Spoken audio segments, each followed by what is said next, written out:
A very good morning to you and thanks for joining us. As the world celebrate micro, small, medium scale enterprises, they need to highlight entrepreneurship cannot be overlooked in the fight against poverty. Recognizing the importance of micro, small, and medium scale enterprises in achieving the new global development goals is what today's celebration is hinged on.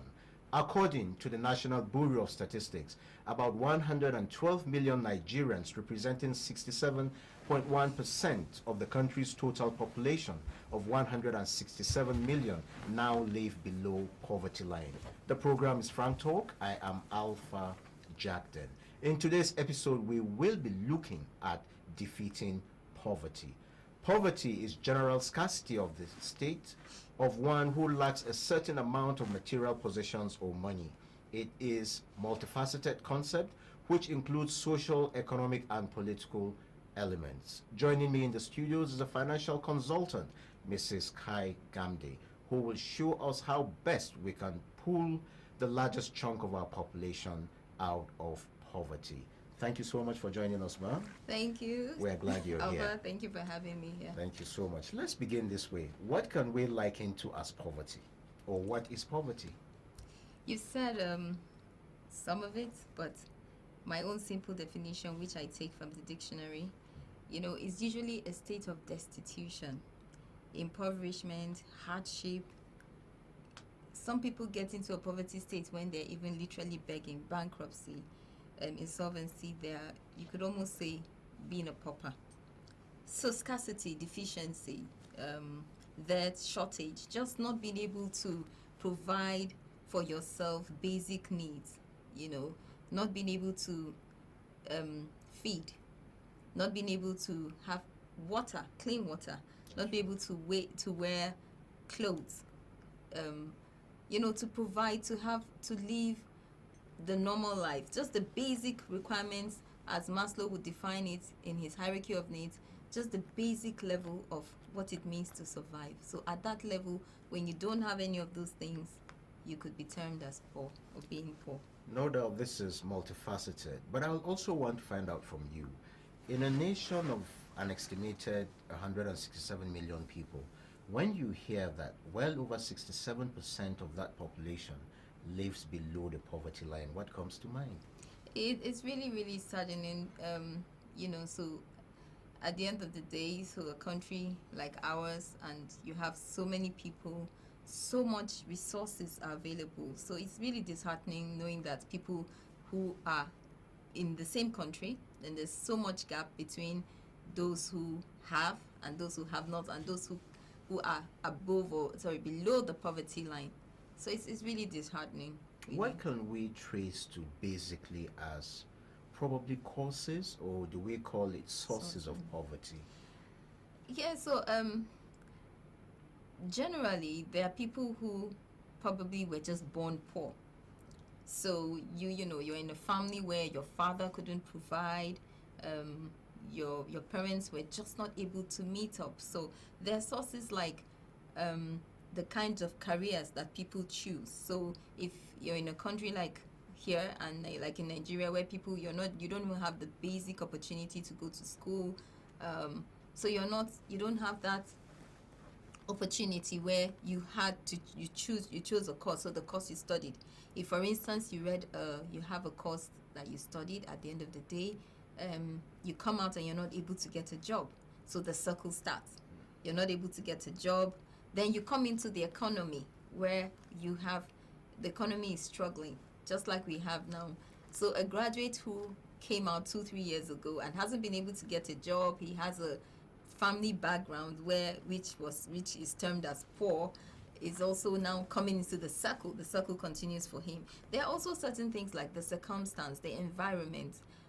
Although for me, I usually like to deal with the solutions towards the end of the program from the internal state. So there's also other factors like the internal state that actually stops people from getting out of it. So yes, we have the environment, the economy, not being able to get to school. So your parents were poor, or your environment where you grew up in. So those are the external factors. But however, there are other internal factors like our state of mind, fear, just being able to take advantage of opportunities that come your way, just being comfortable, right? So individuals who find themselves just being comfortable where they are, not having the nudge and the push to move forward, so different things like that. Sometimes people are just not worthy. They don't just feel worthy, like not having enough, would I say, self-worth to be able to understand that I can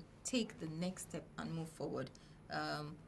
So just some of those things, the internal state and the external state, I would like to term them in that. All right. Looking at some of these things or these sources that you just enumerated on, why is it that this is largely probably a third world problem? Okay. Well, again, so our country is a unique one. Sometimes some people would allude it to our leadership, our leadership in the last 30 years, and how the country has more or less struggled. So we have the phase where we were dependent a lot on oil, so we have all that dependency, and in the course of it, we didn't actually take care of other factors or concentrate on other sectors of the economy, which will be able to get to the grassroots and the lower levels. So you have farming, you have agriculture, you have manufacturing, you have industries coming out of that. So again, which is what we tend to see across a number of countries within Africa and within the third world. So possibly those are some of the factors. So leadership, the way the leadership has been, the economy over time. Right. Yeah, so you find those factors more prevalent there. I still want to ask you a question that you probably have touched on. Ideas we hear rule the world. Is it that we are ignorant? Is it that we are just lazy? Or is it that we are bereft of ideas? Well, okay, so I think especially when I engage with individuals, maybe a few young people sometimes, I think a lot of ideas, so it's different factors. People will tell you, oh, I have all these ideas, but I don't have someone to nudge me on. So then you say I have the ideas, but the environment is not favorable. But like I always tell individuals I speak to and mentor, that even though you have the government is responsible for providing you an enabling environment, right? That is what they should do. But even when they don't, and that's why some of the things I'm going to touch on in a little short while will make sense, that sometimes your own internal state does matter. Okay, so there are factors like innovation. We are innovative. Sometimes it just takes nudging. It just takes somebody to have the awareness, the knowing, the motivation to get to the point. So I'll tell you a little story here. I have a friend who is so motivated. Like, she gets all her stuff done. She's always on top. She's pushed to, she's constantly ahead. She plans, she's an investor. And I say, what moves you? What drives you? And she said, you know what? I've been down that poverty line.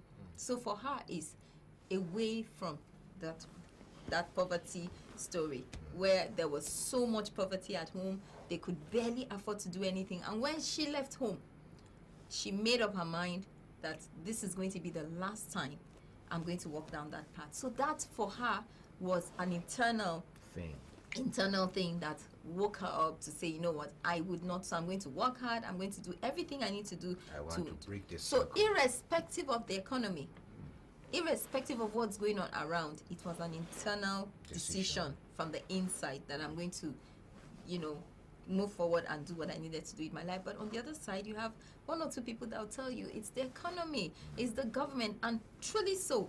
The government has, our leaders have every responsibility to hold their offices, to support, the system, ensure that young people have jobs, and which I'm sure is in the agenda for the current government, But while that is happening, a lot of individuals, I usually say, can do so much from where they are. And that's where taking responsibility comes to. Taking this kind of responsibility, I want to ask you a question that may sound very simple, but I hope the answer is not simple. Okay. How much do I really need to start off a business? Honestly, I have the answer. Okay. I actually have the answer. All right. But because I've said it a number of times to my young friends, Okay. so I mentor a number of young people, and sometimes they're like, "Oh, you're saying this? It's not possible." I feel, especially in our country, so if you have a 1,000 naira, and so this is why I asked them, has somebody ever given you 1,000 naira? Did you, like in January, I asked someone, did you get 500 naira at Christmas? Yeah. 3 people gave me 500. I said, oh, you did. So you had 1,500.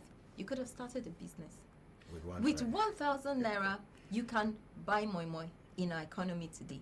You can buy beans. You can wash it. You can make few pieces of moi moi and sell to the first team. I have a young friend who makes kunu, and every Sunday in her church she makes kunu, which is our local drink here in the northern part. Yeah, and she makes this drink. She sells it to people after the church service. Every Sunday, every single Sunday, she goes away with about 30,000 naira from selling kunu. Wow. So how much does it take? You need ginger, you need tiger nuts, you need dates for sweetening or something, and there you have your drink. Wow. So you can go to the market and buy fabrics and begin to make bed sheets and sell them. So it's the same circle. So again, we need to. So for me, I take it back to the root cause. Several times, there are factors like our environment, our circumstance, our story. And I have this very popular quote from Les Brown, a motivational speaker, which I listen to him a lot. And he says, how we live our lives is as a result of the story that we believe about ourselves. Okay. So if the story you believe about yourself coming from a country, like you asked about Nigeria, a developing third world, is that you're poor, if you accept that as your predisposition and your horizon, what happens is that you're going to be able to, you begin to walk in that story. That's right. So your story might not be right, but what I'm saying here is the perception and how you accept that story. So like my friend, she decided my story was poverty. I mean, they were really, really poor. Selling moi moi, doing all sorts of things, fetching water to go, just all the works that you can imagine. But what she did was that she was going to take her story and change it. So it really starts from understanding that your story, although Nigeria is where it is today, and I say to the young people, it will take some time before we really see the change that we're aspiring to. But in the meantime, before the change comes, what would you do? One of the things you can do first is to start by identifying where I am. Look at your current reality. The current reality is that the economy has been in a recession. At least the last year, we had 4 quarters of, being on a minus, which meant that by the end of the year, we had already gone into a recession. Okay, so we're gradually coming out of that, but that's the current reality. And possibly for some people, they don't have a job, they don't have anything that's working. But what do you then do? The internal state usually is stopping a lot of people and holding them bound on the poverty line. So we need to start dealing, that probably is where we need to start dealing with poverty from. You need to come out and tell yourself that, listen, irrespective of what is happening around me, I must do something and I must move forward. I believe that the country we live in, our youths are very industrious. Yeah. Our youths are very innovative. I sat down with a group of young men between 30, 35 the other day, and I was like, let's design a car. Okay. Yes. And I said I will design the interior, and I want to work on the dashboard. The other guy said he wants to work on what the doors of the car should be. The other engineer there said, okay, let's see. Now, to be very honest with you, a meeting that took just about 2 hours, if what we had discussed that day were to be put to test, a car probably could have come out of it. That is the Nigerian situation. And knowing that we are truly that a great potential, I really don't understand why we still are where we are. So it's all mixed up. Like you meet people who obviously they have potential. You let them know. So, but I say again, subconsciously, 95%, permit me, and this is my own personal thought, right? Yeah. That from what I've seen, engaging with individuals, working in the financial sector, and trying to just help young people, individuals to move forward.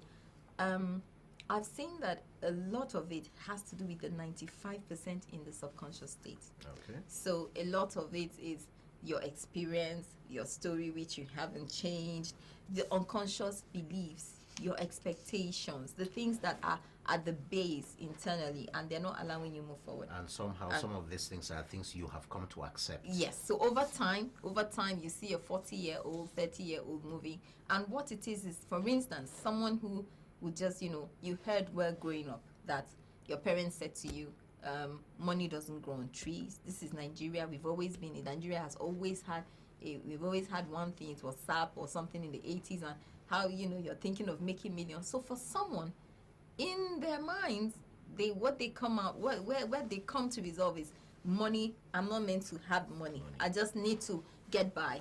I have a friend who literally does not believe in saving. This is someone else, right? Because she watched her mom never really having money. So over time, as a person, as a lady working, she doesn't have that perception. So in her internal state, you say she's like a spender, spends money, doesn't save, because women shouldn't have money. So all of those things actually affect her. Someone probably they've just not been organized. Some people are time wasters. So what I'm trying to say this morning is, yes, let me establish, we have the problem in developing countries, in third world. We're talking about poverty today.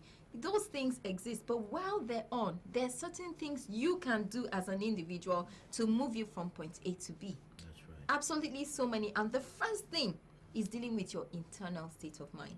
Being honest with yourself, especially the individuals, young people like you said, we're going to be talking to. What is it that's holding me back? What has kept me? Sometimes we are just comfortable. So, like, it's starting a business and somebody is waiting to get 100,000 to start a business, and you ask the valid question, you can actually start with 1,000. But what it is we need to also be patient. We need to start a little. We need to be willing to start and watch it grow. That's right. So there's just several factors, but for me is agreeing that I need to do with the 95%, which is internal. Are you just being comfortable? Are you sitting there waiting for miracles to drop? Some of us are just time wasters. We can use the social media for so many businesses, but we use it instead for things that are not adding value. So, it's all of those thoughts. I would want to find out from you. It's largely African, or should I say is human, for a parent to serve as a hedge over his children.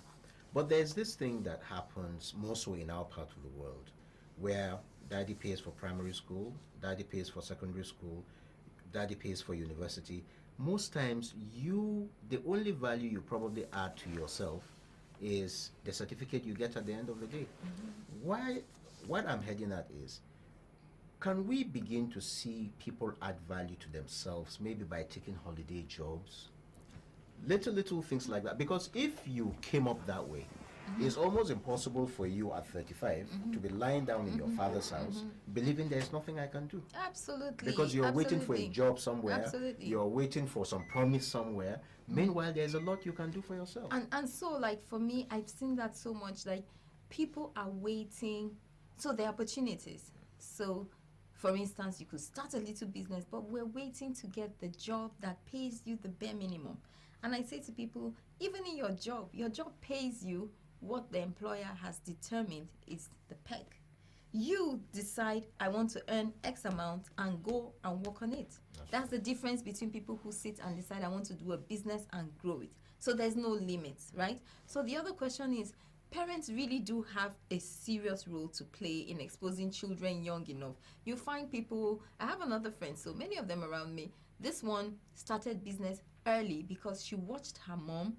Her mom was trading, her mom was traveling and buying stuff. And naturally, that lady has such an entrepreneurial mind. She read law, but came out, has her law degree quite all right, but she started business selling clothes while in school. Wow. So when her mom went to the market to buy a few things, she also picked few pieces of stuff. So you can't run away from it, because if you groom a child, young people to understand that money is vital, the role of money, what it plays, why they should save, why should they invest. That's right. They begin to understand, and it exposes them. And the other side of it is that truly every young person has potential. That person has talent, that person has skill. But not making them or allowing them to only focus on the academic, is actually also on the playing on the talents that they have. That's the other side of it, which in the long run, if you look at elevating poverty, bringing innovation, you're talking about the car, being creative, then we have actually underplayed on the value that we could contribute to our country. Most certainly. Yeah. You know, I would want to find out from you. We have had politicians make promises when they won votes. We are going to move this percentage of persons from the poverty line or living below poverty line to at least some middle class status and what have you. Some countries have actually succeeded in doing that. If you were to make a call to government today, at what stage would you want to see them start that innovation? Just start at the basic level. For me, I see leadership as, making a commitment that this is what you're going to do, this is what you're going to come out and do it, and to look at what are the structures, what are the processes, what do we need to put in place, what's failing. If you're talking about youth unemployment, what's the percentage? Everybody knows that it's a simple answer. It's an open answer. The rates are high. Youth unemployment is constantly on the high. What do we need to do? Where do we need to create jobs? So again, looking at the private sector, which would be then in the employers, generally tend to employ more. So how can we enable them? What policies are we going to put in place, to ensure that more young people are engaged? That's right. And then what platforms will we do with innovation? That's another angle that I think is really not, we need to pay more attention to. Okay. That the percentage of young people that can actually contribute to our country in the sphere of innovation, as it were. All right. One other thing I will need to find out from you is that why is it that businesses in Nigeria, mostly, they don't outlive the owner? There must be something wrong that we're doing. You have been in the financial sector, and I know you have seen the very best of the banking environment. Why is it that some of these, environments thrive, but when these things begin locally, in no distant future, they just don't go far? So a lot of it again we have to go back to the different platforms on which this business take off. But you look at things like structure, processes, the human capital, long-term plan, long-term goals, having a proper succession plan, so that if the owner, the founder is not around, somebody else can. Because they say leadership is when you can replicate yourself, and if you're not here, the person or people you have in the company can take or carry on. So there are processes and structures that must be sustainable. Those have to be addressed. Going back to look at what structures, what do we have in place, what processes is the company having, who's going to take over after a number of years. That's right. So all of those things need to be in place. There's this thing also about financial education, about financial intelligence. If I am thinking of investing or thinking of some form of investment, I have probably the basic of capitals, and I really don't know what to invest in. Who do I run to for help? Okay, they're financial, they're companies. So first of all, they're banks, and you can speak to your banker. And then there's also financial advisors. There are people who are wealth planners. They would give you the basic advice on how to start, and again, simply, a lot of people don't use their system, their internet for information. Just simple information on how do I invest, how do I start off. And if you Google the financial companies in Nigeria, that will give you the right information. So you're guided on where to go to. So a lot of this information is really at our fingertips, and it's just right there. But it's our ability to be able to take it and use it. That's right. Yeah. Corruption, no doubt, is one of the banes of our society. That in itself gives some form of inertia, because all right, I want to invest, and then somebody is thinking, oh, some people will just come and run me down and what have you. How do we begin to deal with those kind of fears? So trust and start there. But so you need to just do some homework also.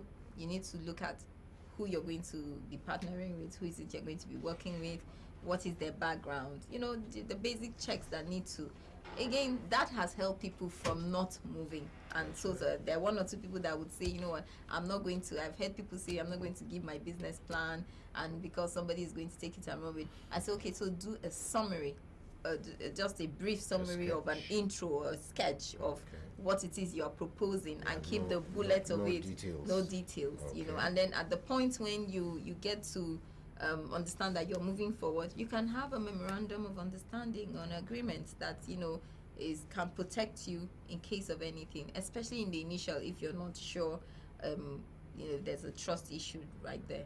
I like what you just said. I would want you to further expatiate on, once you want to start a business and you're not alone, you need to bring partners in and what have you, the place of the legal workings. Maybe you will talk to our viewers on that. Okay, so I would just first of all say, if you can, so because someone is starting, they might not really afford to have a lawyer, but look for somebody who can give you some kind of basic legal advice. But that case is very strong, because I've seen people who have gone into partnerships with one or two people, and at the end of the day, it's like someone takes up with my idea, or I wasn't paid for it. So you need to be able to also protect yourself, you know, when going into business and when trying to go into that partnership and agreement. Yes. Yeah. You know, the world is actually celebrating SMEs today. That facet of pulling the populace out of poverty, to a large extent, can we say it has been effective? I think it's an ongoing discussion. I think a whole lot has to be done. The truth is, if you look at it in terms of percentages, I don't have the numbers, but we know that it's a lot of work has to be done. But I know that there are many platforms that are trying hard to contribute and ensure that we get out of it. But back to where I was saying is what you can also do for yourself in the interim, so that you can at least start the journey and make it shorter, make it easier for yourself. That's right. You know, and as we continue, this will not really be complete without looking at issues of one's potentialities, because you've been harping on the mindset, and the mindset. What about the guy who feels, I'm not really cut out for business because I don't want people owing me? I may fight with my friends because they may owe me. I may not, they may not pay. You know, those sort of things. Yeah. Because these are actually some of the things that tend to hold people back. One, you need to know that yes, you have the potential to do the same, to go into business. Others also depend on that inertia, that ability to say, no, listen, I want to take the risks. Because from financial documents, I hear the risk factor is what determines, or is what makes you different from the next person. So again, there are people who may not, by virtue of their predisposition, their personality, their makeup, might not be cut out for business, because by nature they are not risk takers. So even in understanding yourself for work, which vocation to do, what job to do, if you wanted to go into a business, I usually advise people to do a personality test. Okay. Right? Oh, there's something like that. Yes, there's something like it's called the personality test. So that helps you to understand more about your personality, more about what you're naturally gifted and framed to do. Okay, so that gives you the platform to do that, and then so you know, you can Google online. There are many platforms for that, and when you're able to do that, that's one thing. Or even just basic discussions with people you know. Over time, if I asked one or two people, they would say, oh, this is what you're good at, this is what you're good at, this is what you're good at, this is what you've done. So even that basic understanding, and one of the ways is even from home, from people you've grown up with, from your friends, your classmates, Those people who know you, who you relate with every day. Oh yeah, in school you did that. Or remember you had that leadership position. So by nature you are a strong person, you are assertive. So all of those factors help you to be able to understand. And so validly your question, so people are not pressured in trying to eliminate poverty. How do you keep that balance? Some people honestly would just need to go to a job and do a 9 to 5, and that's where the comfort zone is. It also gets back to understanding what your best cut out for, what it is that you can do best, where do you make your best contributions, where do you get your best comfort.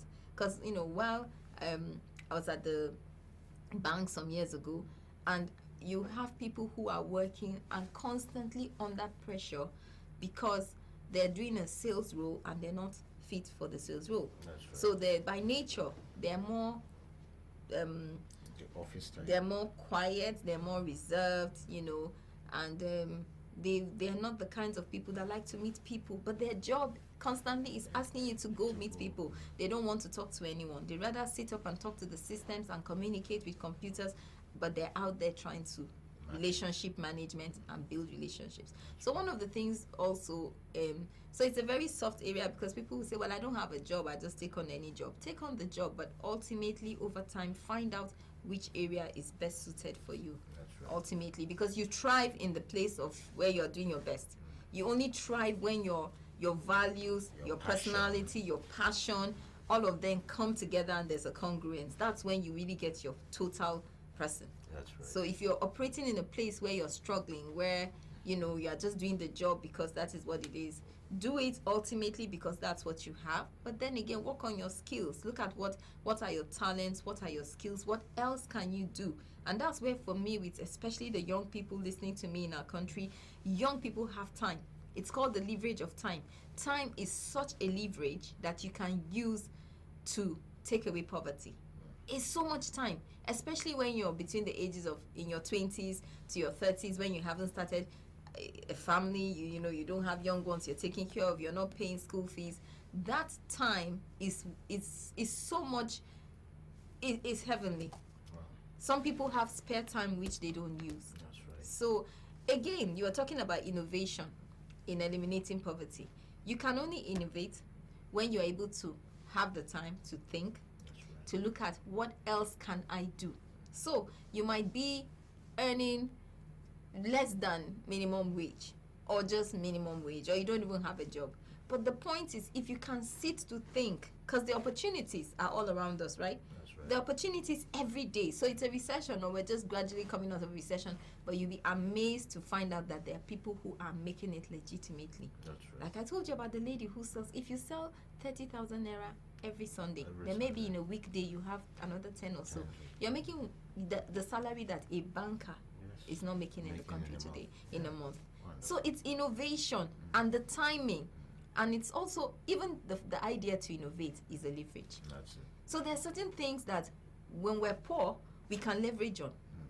One of them is the mind, which we started to talk about. That's right. You have 100%. You don't need money to think. You don't need money. What you need though is to change your mindset. That's right. And to change the story, like my friend did. Date. Yeah. As we prepare to round up, is this economy really coming out of recession? I was somewhere yesterday. And we were talking about it, and the first person said so, the second person said so. But while they were talking, I was just kind of looking at them and they thinking. both said the economy is coming. Yeah, I mean, as far as they are concerned, the economy is coming. We are gradually coming out of recession, but are we really gradually? coming I out? like to take that position of Okay. just Why? being positive and Alright. looking at the future. I think that we need to also be patient with the country. It's almost 20 something plus 30 years of these difficulties, and we've seen it going on round and round. And Our the truth generation, is that's mostly what we know. what we know. So that's what we knew growing up. So Yes. we've always been one economic issue or the other. trouble or the other. So the truth is, the way I look at it, the fundamentals have actually not been right. Right. A lot of things have not been done properly. So That's right. yes, I'm very positive, and that's my own personal opinion about that. We should stay positive to whatever it is. So while yes, there are all of these issues, we also do need to be realistic that it will take some time for many of the factors to come together. The problem someone like me have. I know that the key sectors of the economy, agriculture, tourism, oil, we're trying to diversify and what have you, manufacturing, where you need to import, leverage on profit and what have you. But the problem I have is if we went down because of oil prices and corruption, mismanagement and what have you, I am not really seeing anything happening in this other well, agriculture, yes, the production of rice in particular, I It's can a see little we're bit really, slow. yes, we're making headway and what have you. But the bottom line is, looking at the other key indices across other sectors of the economy, there quite isn't much happening. It'll be very slow because again, you have to remember that for many of these sectors, not much or very little or something small was going on, but not to the extent Extent. that it will be able to balance. We had almost a 90% dependence on oil. So you're looking at sectors that like manufacturing, you know, agriculture that were more or less just at a standstill. That's right. And we're expecting some kind of miracle for the 90% to now be moved to the other side. I think we need to be able to give it some realistic balance that it will take time. It Okay. will take time, but it's just to hope that the different sectors of our economy, the different units in government are doing what they should be doing. You know, putting in the right structures, the right processes in place, and you know, hopefully, we also need to just be patient because it's an issue that has been on for a very long time. That's right. But And I believe, we'll get with out your of it. like your two You friends, are we very will get positive. there. You see, the thing is that I mean, a sector like agriculture, we're talking about defeating poverty. I hear a lot of people enjoining the youths go into agriculture, go into agriculture, go into agriculture. But the thing is that normally, where do you start from? Because agriculture on its own is quite It's very huge. and it's The expensive. value chain is Yes, long. and it's expensive to begin with. So when we ask the youths to go in, how do they come by the capital?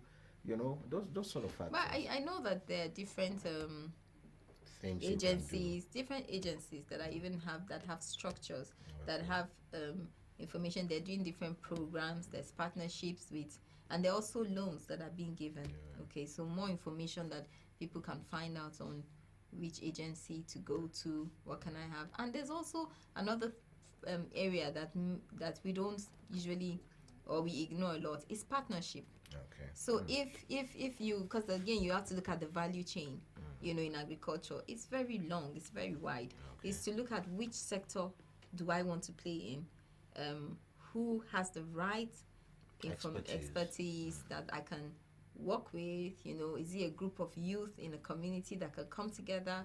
So you know, all of those discussions have to be ongoing. Okay. Well, that's about all we can take on today's episode of the program. That's about all we can take on today's episode of the program, Frank Talk.